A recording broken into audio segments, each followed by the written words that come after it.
میرے بھائی گئے ہوئے تھے حج کرنے کے لیے، تو میں ایئرپورٹ پہ ان کو ریسیو کرنے کے لیے کھڑا تھا، تو میرے ایک استاد محترم بھی اپنے کسی عزیز کو لینے کے لیے کھڑے تھے، تو وہ ایسے ہی انتظار میں کھڑے تھے، مجھ سے پوچھتے ہیں آپ نے حج کیا ہوا؟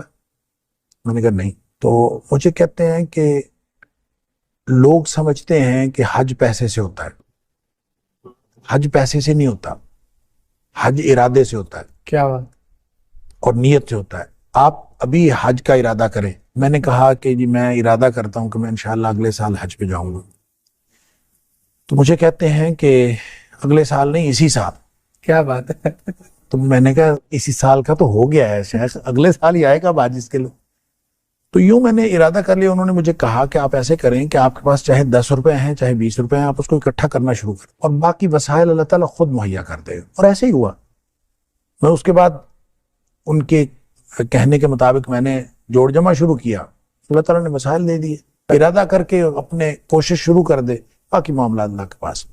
دوسرا یہ جو کیفیت کی بات آپ کر رہے تھے، میرا خیال ہے کہ یہ ہر ایک کی کیفیت جو ہے وہ الگ ہے، اور اس کو بیان نہیں کیا جا سکتا علمی طور پر اور روحانی طور پر۔ میں چونکہ ایک انتہائی بہت ہی ادنا اور پہلے قدم کا طالب علم ہوں، مجھے علم نہیں ہے کہ یہ باتیں لوگوں سے شیئر کرنی چاہیے کہ نہیں، لہٰذا میری جو کیفیت وہاں ہوئی، میں کسی ایک آدھ دفعہ کسی جگہ شیئر کر چکا ہوں، کر بیٹھا ہوں یوں کہہ لیں، اور اس کے بعد میں نے طے کیا تھا کہ میں نے آئندہ یہ شیئر نہیں کرنا۔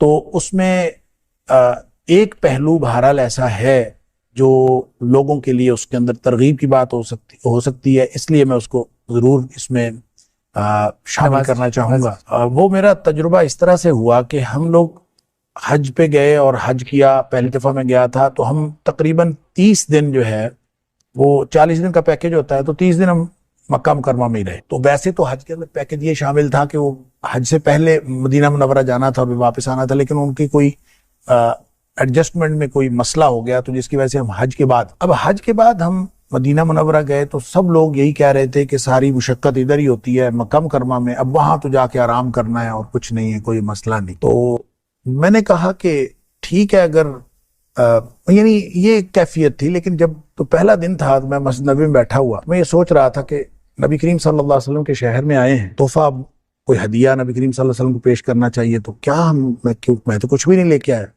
ایسے خیالات آ رہے، کیا بات ہے؟ اور سوچتے سوچتے یہ خیال آیا کہ نبی کریم صلی اللہ علیہ وسلم کو پیش کرنے کے لیے درود شریف سے بہتر تحفہ کیا ہو سکتا ہے۔ پھر سوچا کہ درود شریف تو ہمیشہ پڑھتے رہتے ہیں، پھر خیال آیا کہ اتنا پڑھیں جتنا کبھی نہیں پڑھا، سبحان اللہ، تو پھر یہ شاید کوئی ہدیہ ہوگا نبی کریم صلی اللہ علیہ وسلم کی بارگاہ میں۔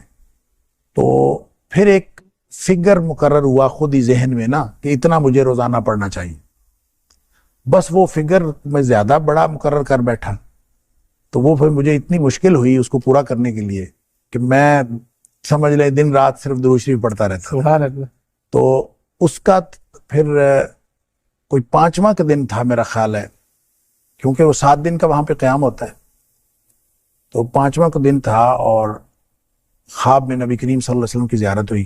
سبحان اللہ، سبحان اللہ۔ اور اس کی تفصیلات الگ ہیں، لیکن اس میں جو بتانے والی بات ہے وہ یہ کہ نبی کریم صلی اللہ علیہ وسلم نے فرمایا کہ تمہاری دعوت قبول ہے۔ اور یہ اس خواب کی جو سرشاری تھی وہ اس قدر زیادہ تھی کہ میں کبھی 5واں دن تھا تو 2-3 دن اور تھے، تو میں انتظار کرتا رہا کہ مجھے نا دوبارہ پھر کوئی ایسی کیفیت ہو، لیکن پھر کبھی نہیں ہوئی۔ اس کے بعد بھی سفر ہوئے لیکن کبھی یہ کیفیت نہیں ہوئی، بس وہ پہلی دفعہ ہی ہوئی۔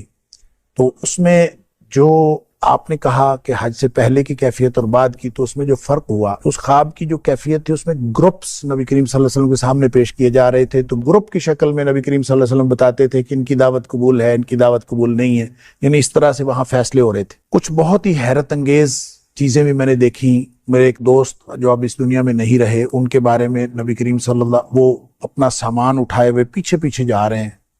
میں نے کہا اس بندے کو پتہ نہیں کیا ہے، میں اس کے پیچھے پیچھے گیا ہوں کہ اس کو مسئلہ کیا ہے، تو وہ پیچھے جا کے بیٹھ گیا۔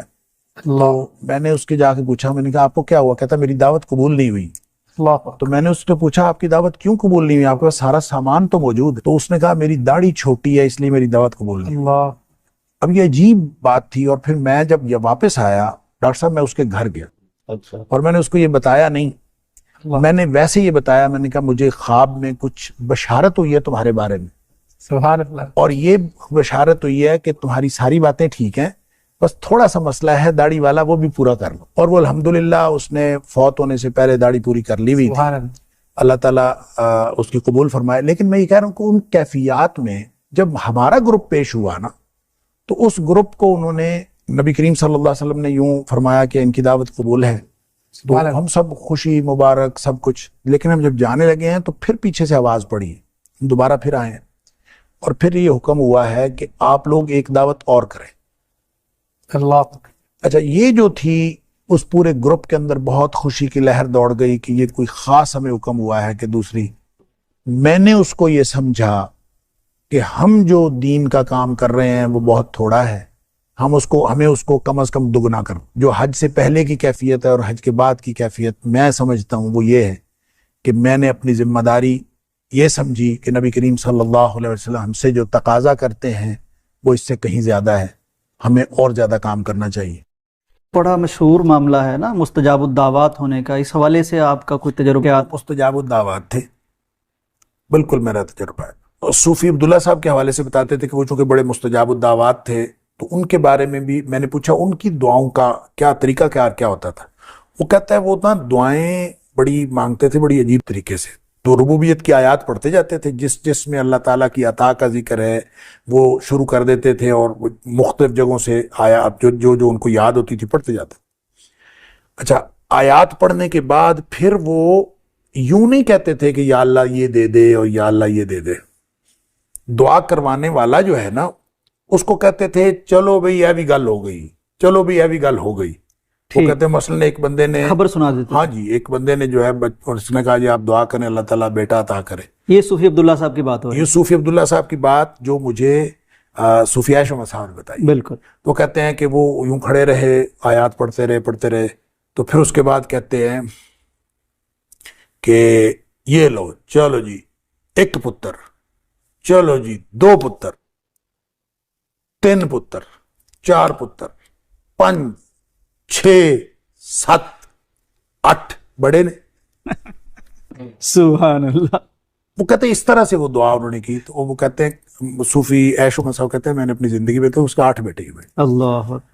اچھا، خود انہوں نے مجھے اپنے دعاؤں کے بارے میں بتایا. ایک تو وہ ذکر بہت کرتے تھے، اور بعض اذکار انہوں نے مجھے بتایا، میرے ساتھ شیئر کیے، سورہ فاتحہ، آیت الکرسی، بہت زیادہ. اچھا، وہ جو کثرت کرتے تھے نا اس کا آپ یہ اندازہ کر لیں کہ ایک دفعہ وہ کہتے ہیں کہ میں نے اللہ سے دعا کی یا اللہ میری یہ دعا قبول کر لے، میں 1000 روزے رکھوں گا. اچھا، اللہ اکبر. آپ اندازہ کریں اس طرح کو کرتا ہے. ہاں بہت اور مشکل. پھر وہ کہتے ہیں میں نے رکھے. اچھا، میں حیران حضرت 1000 روزے 3 سال بنتے ہیں. تو کہتے کوئی نہیں، وہ میں روز رکھ لیتا تھا، الحمدللہ روزہ رکھ لیتا تھا، روزانہ ہی رکھ لیتا تھا. سبحان. وہ کوئی نہیں، الحمدللہ کچھ بھی نہیں ہوا مجھے، میں ٹھیک 1000 روزے رکھ لیے. اب دیکھیں جو بندہ 1000 روزے رکھے گا، اور پھر وہ کہتے تھے اللہ کے رسول صلی اللہ علیہ وسلم نے فرمایا کہ جو دعوت الصائم ہے نا وہ رد نہیں کی جاتی. روزے دار کی دعا. وہ کہتے ہیں آپ روزہ رکھ کے تو دعا کر لیں، پھر رد نہیں کی جاتی جب گارنٹی ہے نبی پاک صلی اللہ علیہ وسلم نے دی. ڈاکٹر صاحب بہت شکریہ آپ کا.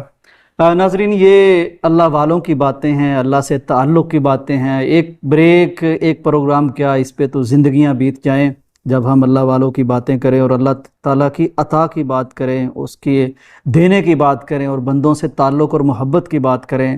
واقعتاً آدمی اشاش کر اٹھتا ہے کہ کس طرح ایک شخص 1000 روزے کی بات کرتا ہے، اور 10 پارے وہ نوافل میں پڑھ دیتے تھے. اور اللہ سے جب ایسا تعلق بن جائے تو پھر تو پیارے پیغمبر کی حدیث بھی ہے کہ اللہ تعالیٰ وہ جو بندہ کہتا جاتا ہے اللہ کرتا جاتا ہے.